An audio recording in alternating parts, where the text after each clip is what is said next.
Y queremos hablar con Fernando Carabajal para que nos explique en qué está esa pelea o esa lucha por reconocer y reivindicar a nuestros héroes. Hola Fernando, ¿cómo te va?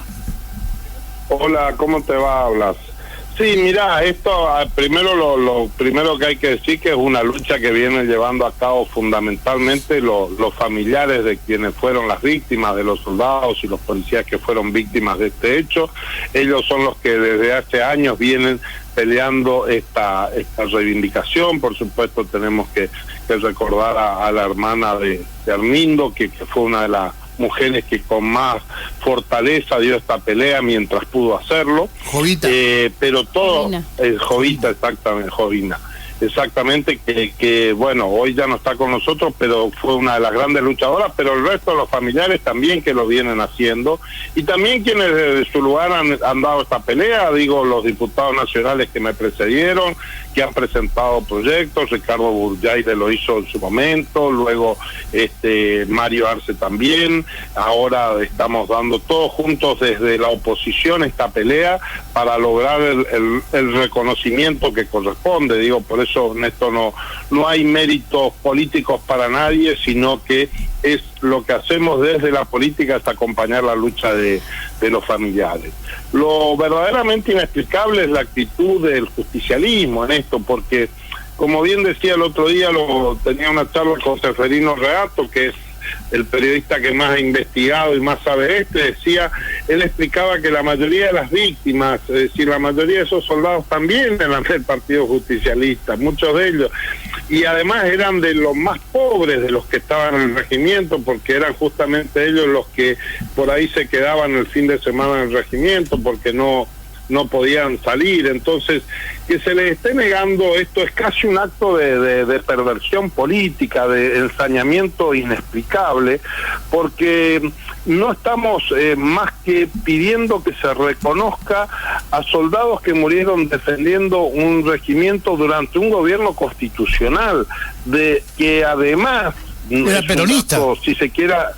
Claro, además era peronista, digo, no es que importe esto tanto, porque finalmente lo determinante, lo que debe ser la separatoria de aguas entre lo que está bien y lo que está mal, es quienes actuaron dentro del Estado de Derecho y quienes actuaron fuera del Estado de Derecho. Claro. Siempre que se actúa fuera de la ley, esto está mal, lo haga quien lo haga, pero tenemos que reivindicar y reconocer a quienes actuaron dentro de la ley. Entonces, en el año 75 era un gobierno constitucional, más allá de las torpezas, la locura y la insanía de quienes gobernaban, porque hay que recordar que gobernaba Isabel Estela Martínez de Perón, y López Rega andaba dando vueltas por ahí, pero era un gobierno constitucional y estos soldados murieron, se jugaron la vida defendiendo ese gobierno constitucional, y lo que estamos planteando es que reciban una indemnización que, además de su valor económico, porque son familias en general, como digo, de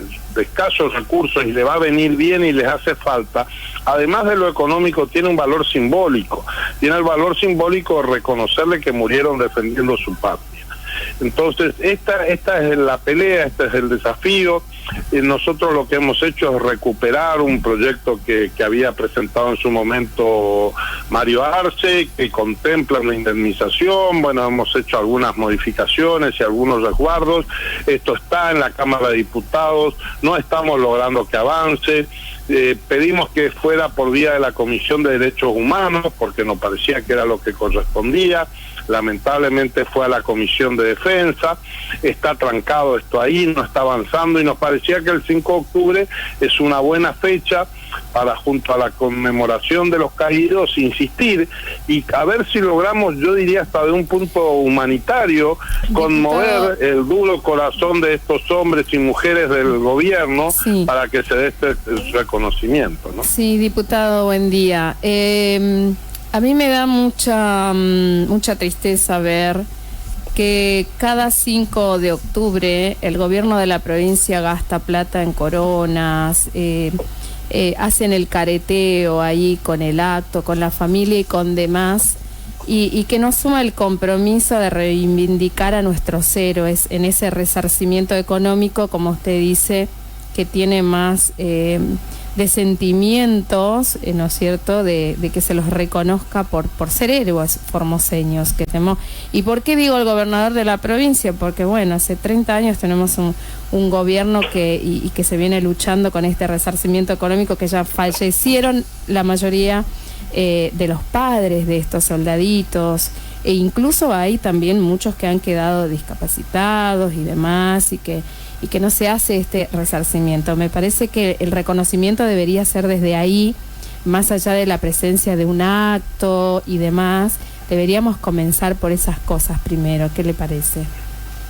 Sí, estoy totalmente de acuerdo, por eso es que lo estamos planteando, ¿no? Los actos están bien también, A mí no me parece bien que haya actos, porque también es un modo de reconocerlo, pero digo, frente al reclamo concreto que existe, sin ninguna duda que esto debería ser. Y digo, hay también una mora de la legislatura de la provincia, porque así como, fíjate vos que en el caso de Malvinas, hay muchas legislaturas provinciales que han sacado pensiones y reconocimiento a los soldados caídos en Malvinas.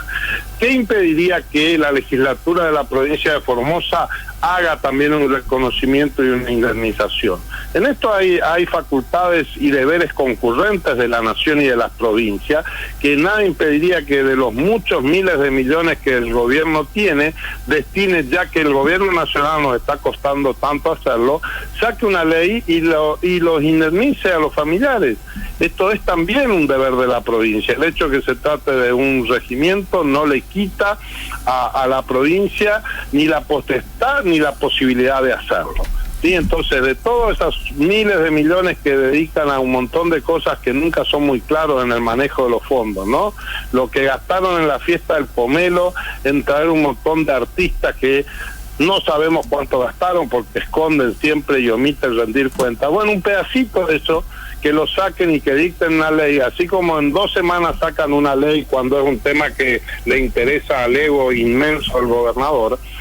También sería bueno que lo hagan para reconocer a las víctimas del 5 de octubre. Fernando, realmente yo coincido con vos en que está bueno del tema de la conmemoración, los actos, ese tipo de cosas, pero también hay una enorme cuota de hipocresía, ¿no? Porque si por un lado vos haces un acto formal donde reconoces, pones un par de flores, de corona y qué sé yo, pero por otro lado hace 34, 40 años que estás bloqueando la posibilidad de que esa gente sea indemnizada y hasta reconocida públicamente como lo que son verdaderamente héroes, y simultáneamente, qué sé yo, el que entregó el regimiento Mayol está recibiendo, los familiares han recibido, y otros guerrilleros que participaron de la acción terrorista han recibido indemnización y pensiones.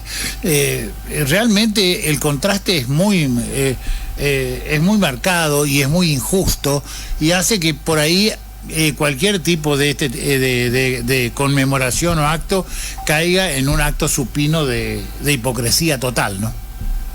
Sí, yo coincido con lo que decís de la hipocresía del gobierno. También hay que... Mira, yo recuerdo, ¿verdad?, que antes del 2003 los festejos y la conmemoración del 5 de octubre eran actos muy importantes en la provincia.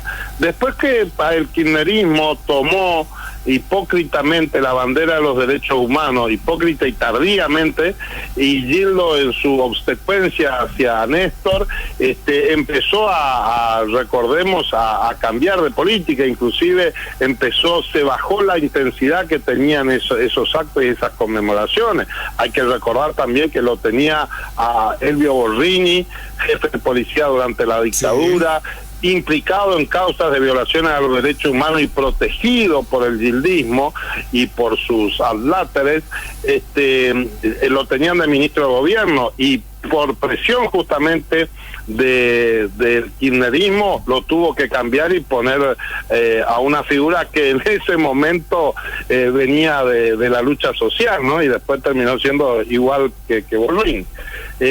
Pero digo, hubo una gran hipocresía y siempre estuvo el timing político de a ver con quién había que acomodarse, ¿no?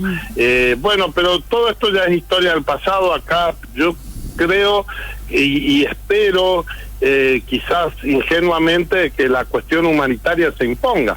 Acá de lo que estamos hablando son de hombres, mujeres, familias de Formosa, a las cuales la provincia y la nación les debe un reconocimiento y un pedido de disculpa y de valoración de su aporte que hicieron a la historia de este país, y me parece que debería darse, y espero, quizás, como digo ingenuamente, que en este año se produzca ese reconocimiento. De mi parte, lo voy a seguir pidiendo y reclamando en cada oportunidad y en cada ámbito y foro que tenga, y reitero que quiero ser muy claro en esto, de que esto no es algo personal, sino que es una lucha colectiva y que el mérito y el impulso es de los familiares. Última pregunta, porque sabemos que estás con agenda cargada. Cuando esto se bloqueó por todo, el peronismo se encargó de bloquearlo por todos los medios, inclusive durante el gobierno de Mauricio Macri, usando alguna mayoría circunstancial que tenían, siempre boicoteando esta medida. Apareció un DNU que finalmente en el último periodo de su mandato Mauricio Macri decidió reivindicar a través de un decreto. Claro. ¿Qué pasó con eso? Que no se... ¿Por qué no se efectiviza? También digamos sobre eso que quizás debimos haberlo hecho antes, ¿no? Cosa de haber ejecutado ese DNU. Mira, yo creo el DNU, en principio, desde el punto de vista técnico jurídico, es una ley vigente. Ahora, lo cierto es que si me preguntás mi opinión técnica, no es un tema de DNU, porque para un decreto de necesidad y urgencia tiene que darse justamente la existencia de los dos requisitos, ¿no? Y en este caso me parece que no es un tema de DNU. Sin embargo, se dictó, el presidente tomó la decisión y debería haber sido ejecutado. O sea que yo se lo pregunté al jefe de gabinete Mansur cuando vino al Congreso, y la respuesta fue muy sorprendente, porque él dijo, desconoció la existencia de ese DNU. Dijo que era un tema que tenía que ser resuelto por el Congreso de la Nación, por lo cual dejó muy claro de que no hay voluntad de este gobierno de ejecutar ese DNU. De mi parte yo entendí también, y por eso fue que presenté un proyecto de ley, porque a mí me parece que más allá de la cuestión jurídica de si el DNU tiene o no tiene valor, si se ejecuta o no se ejecuta, me parece que lo importante es que tiene que ser el Congreso de la Nación, a través de sus representantes, es decir, el pueblo mismo argentino, el que le dé este reconocimiento a los soldados que cayeron el 5 de octubre. Me parece que la fuerza simbólica de una ley que lo reconozca es mucho mayor y es además necesaria para sanar las heridas del pasado y construir una Argentina de paz, donde todos los que han hecho un aporte en defensa del Estado de Derecho sean debidamente reconocidas. De todo modo, digo, habría que los familiares eventualmente, ese decreto está y podrían reclamar judicialmente si quisieran. Y algunos diputados ahora han presentado un pedido también de que se cumpla con ese DNU, que creo que es un camino también posible de recorrer. Pero reitero, para mí el Congreso de la Nación y eventualmente tendría también la legislatura de la provincia de Formosa la que tendría que dar este reconocimiento a los caídos el 5 de octubre. Exactamente. Fernando, te agradecemos mucho esta entrevista y bueno, muchas gracias por su preparando tiempo. El ambiente, porque mañana va a ser un día que vamos a recordar a los verdaderos héroes de la patria, que no son los guerrilleros, los montoneros, los mapuches, son los soldados, los que murieron en Malvinas y los que murieron también defendiendo a la democracia. Gracias, Fernando. Así es. Muchísimas gracias. Hasta luego. Hasta luego.